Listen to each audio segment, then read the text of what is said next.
Cuidé a mi suegro enfermo durante años. En su lecho de muerte, me confesó que era mi verdadero padre. Me llamo Luciano, tengo 34 años, y puedo decir sin exagerar que mi vida entera cambió en menos de 5 minutos.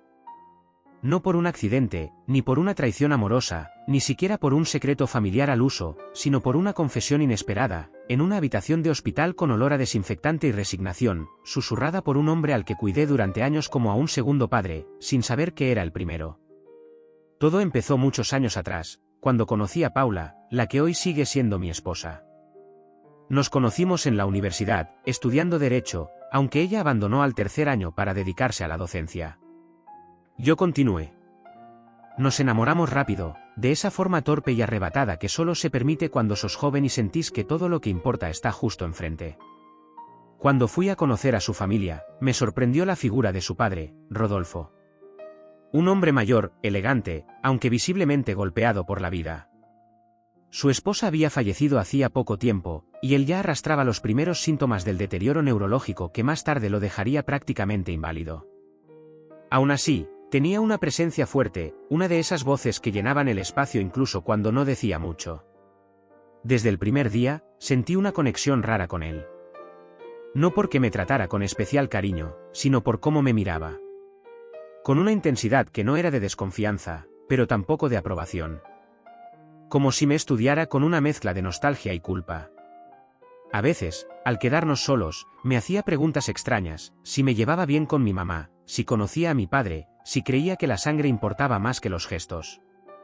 Yo respondía sin pensar demasiado. Le decía que mi viejo, Jorge, había muerto cuando yo tenía 8 años. Que mi mamá me había criado sola, con esfuerzo. Que nunca faltó amor, pero sí presencia masculina. A lo que él siempre respondía con un gesto que ahora, en retrospectiva, era más que incomodidad. Era tristeza.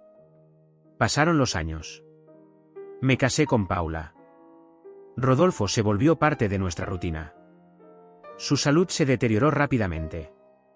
Parkinson, deterioro cognitivo, dependencia absoluta. Lo trasladamos a vivir con nosotros cuando ya no podía estar solo. Paula trabajaba todo el día. Yo también. Pero aún así, yo era el que lo cuidaba. El que lo ayudaba a bañarse. A alimentarse. A levantarse cuando se caía.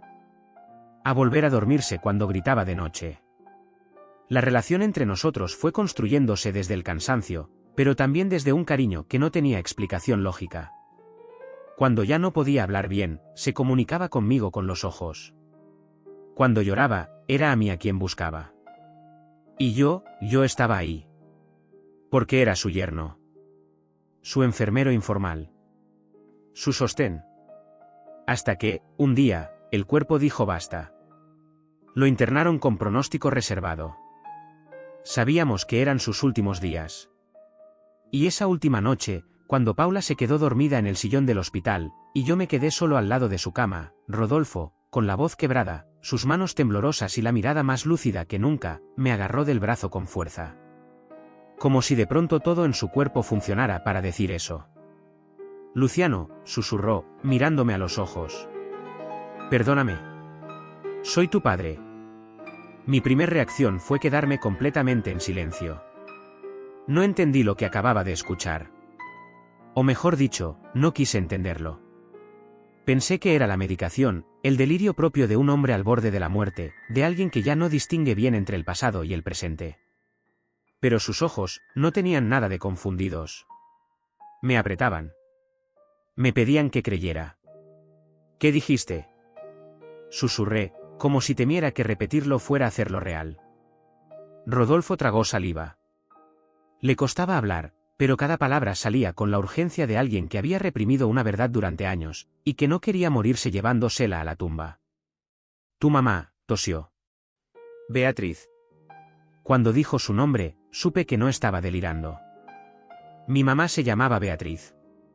Y nunca, en todos estos años, Rodolfo la había mencionado. Nunca había dicho una palabra sobre ella. Ni siquiera cuando le hablé de mi infancia. Teníamos 22, continuó, con la voz rota. Fue una historia corta. Un error, según tu abuela. Ella me obligó a desaparecer. Dijo que no era momento, que yo tenía que casarme con otra persona. Y lo hice. Como un cobarde. Tu mamá se fue sin decirme que estaba embarazada. Yo me enteré, mucho después. No sabía si estaba respirando. Sentía los oídos zumbando, como si el mundo se hubiese apagado y solo su voz siguiera resonando. ¿Por qué no dijiste nada? Pregunté, con la garganta cerrada. Porque te conocí, ya grande. Ya casado con mi hija. Y no supe cómo decírtelo sin destruir todo. Pensé que no ibas a querer saber. Que ibas a odiarme. Que Paula nunca me lo perdonaría. Porque eso significaría que ustedes son hermanos. Me quedé paralizado. ¿Qué? No del todo, aclaró rápidamente, jadeando. Medios hermanos. Beatriz y yo te tuvimos antes de que yo conociera a la madre de Paula. Vos tenías casi 3 años cuando ella nació. Me llevé las manos a la cabeza. Tenía náuseas. El suelo parecía moverse. ¿Medio hermanos? ¿Paula y yo? No tienen la misma madre, dijo, como si eso bastara para justificarlo. Legalmente, no hay consanguinidad directa. Pero igual, lo que hicimos está mal. Cerré los ojos. Lo que antes era una historia trágica se había vuelto un laberinto moral. Me levanté. Caminé por la habitación con la respiración entrecortada. No podía gritar. Paula dormía en el sillón, a metros de nosotros. Rodolfo me miraba como un hombre derrotado. Con una mezcla de culpa y alivio. Te cuidé, dijo, casi sin voz. No como quería, pero como pude. Y vos, fuiste más hijo que cualquiera. Y aunque no puedas perdonarme. Necesitaba que lo supieras.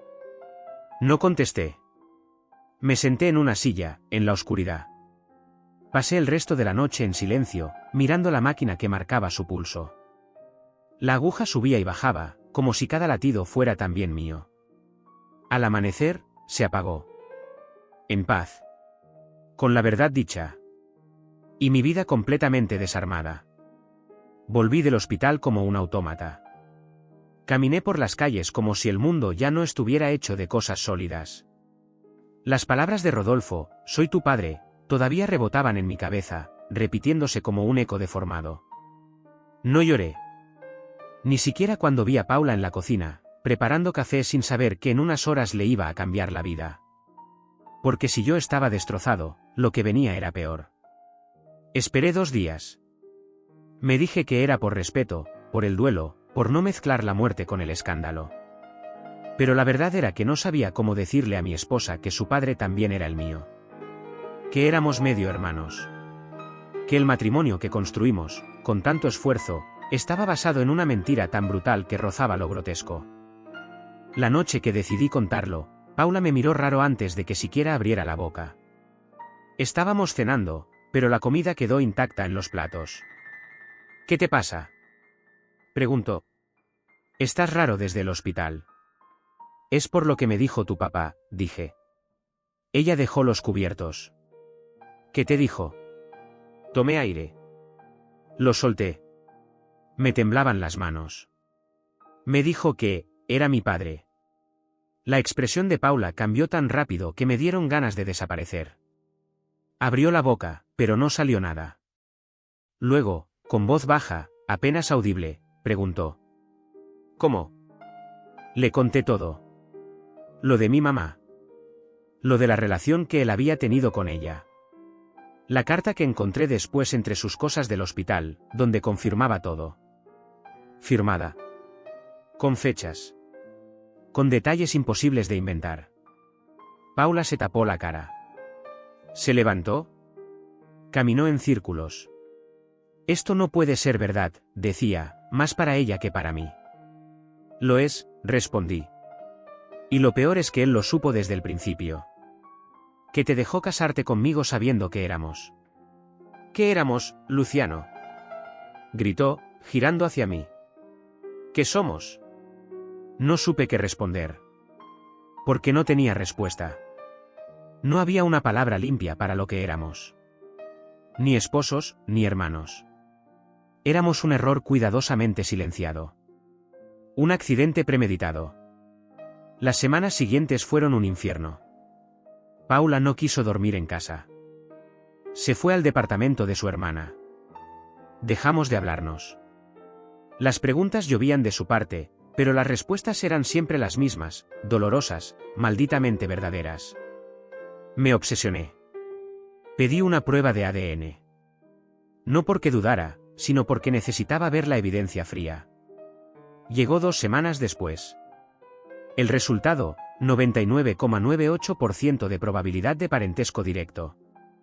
Rodolfo era mi padre biológico. Y el de ella también. Paula volvió una tarde, sin avisar. La vi entrar con el sobre en la mano. «¿Lo leí?», dijo. «Ya está confirmado». Asentí. «¿Y ahora qué hacemos?». Me encogí de hombros. No tenía idea. Ella me miró con una tristeza tan profunda que dolía. «No quiero perderte», susurró. «Pero tampoco puedo vivir con esto». Yo tampoco. ¿Te das cuenta de que nuestra historia fue una mentira desde el principio? No fue una mentira nuestra, dije. Fue la de él. Nos miramos. Y ahí supimos que no había salida. Que aunque no fuéramos culpables de nada, lo que nos había unido estaba manchado por algo imposible de ignorar. Paula se fue esa noche. Y con ella, la vida que habíamos construido. Pasaron meses. Largos, grises, confusos. Todo se redujo al silencio, entre Paula y yo, entre su familia y la mía, entre mi madre y el pasado. La verdad nos partió al medio. No quedó nada. Ni el matrimonio, ni la familia, ni la idea de quiénes éramos.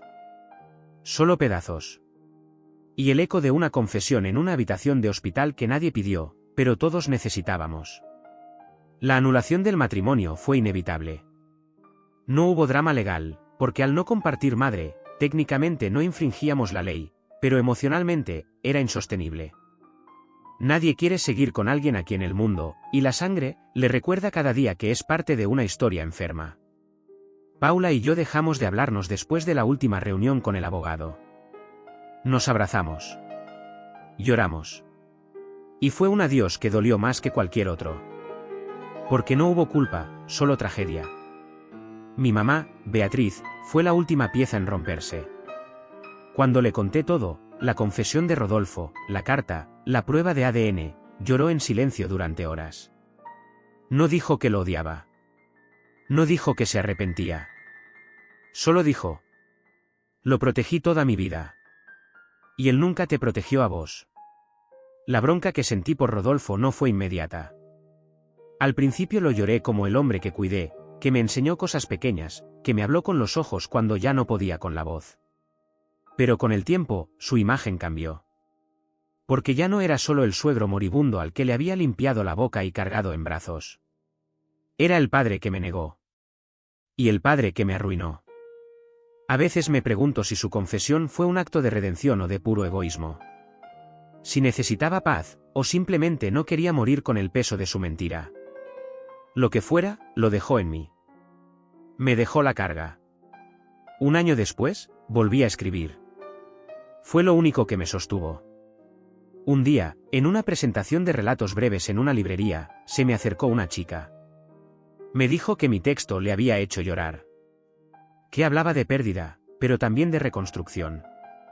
¿Está basado en algo real?, preguntó. Sí, dije.